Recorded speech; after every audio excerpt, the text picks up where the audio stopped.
Hey, what's going on, team? Welcome to today's daily sprint, giving more purpose, passion, and meaning into our lives. Now, today's topic, don't tune me out, because today's topic is going to be like, oh my gosh, really? Come on, we've heard this a million times. But when you are around negativity, it needs to be drowned out by positivity. I know, sounds so simple, but hold on. Let's think about this. We talk about the concept of brainwashing. Our brains need a wash. Let me give you a real life example. We were just on a sales call with one of my business development leaders, and we're on this sales call, and we both thought it was going great. And we're like, dude, we're gonna change this guy's lives. He's gonna come into the network, and it didn't happen. And I was just inundated with negative feelings, and I'm like, what's the matter with this guy, and all this stuff.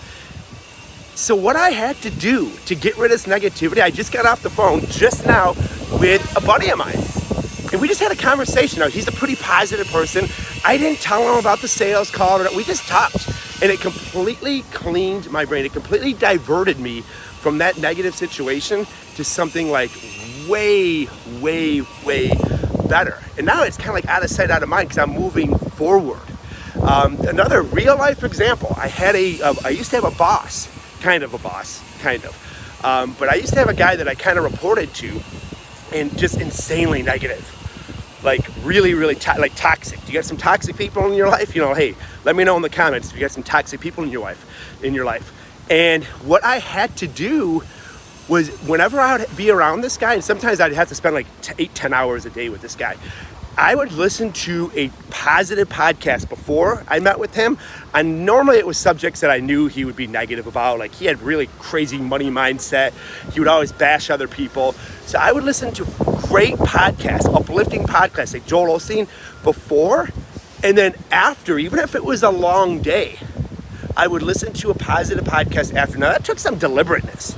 But it's like, sometimes we just like write it off. Like, hey, our brain is being exposed to this negativity, and we just move on to the next day, and then more negativity comes in, and then we just move on.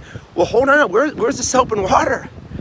Like Grandma said, where's the soap and water? Can you imagine if you go out and you play in the dirt every day, and then you don't use any soap and water? What's gonna happen? You're gonna get amoebas on your hands and parasites, and your hands are gonna go gangrene, right? It's the same way with your brain. So whenever you're like, I just feel bad, or, oh man, this didn't go the way I'm going, or man, what is going on with business? You've got to plug into something positive. You've got to plug into personal development, or a positive person, or just maybe spend some time in a book, or whatever it is that gets you out of that mind frame, and that's your brainwashing. So I'd really encourage you to start washing your brain throughout the day. You're always going to be exposed to negative. Maybe you flip on social media and you see a post and you're like, oh, really? They're doing that again. Well, first hit the unfollow, okay? Unfollow so you don't see it again. But then, go expose your brain to something positive, okay, to mitigate that negative. Hopefully you listen to this whole thing, because this has been a really big game changer. It's something I've been doing for a long time now. You guys are great, growth-driven rest of your day.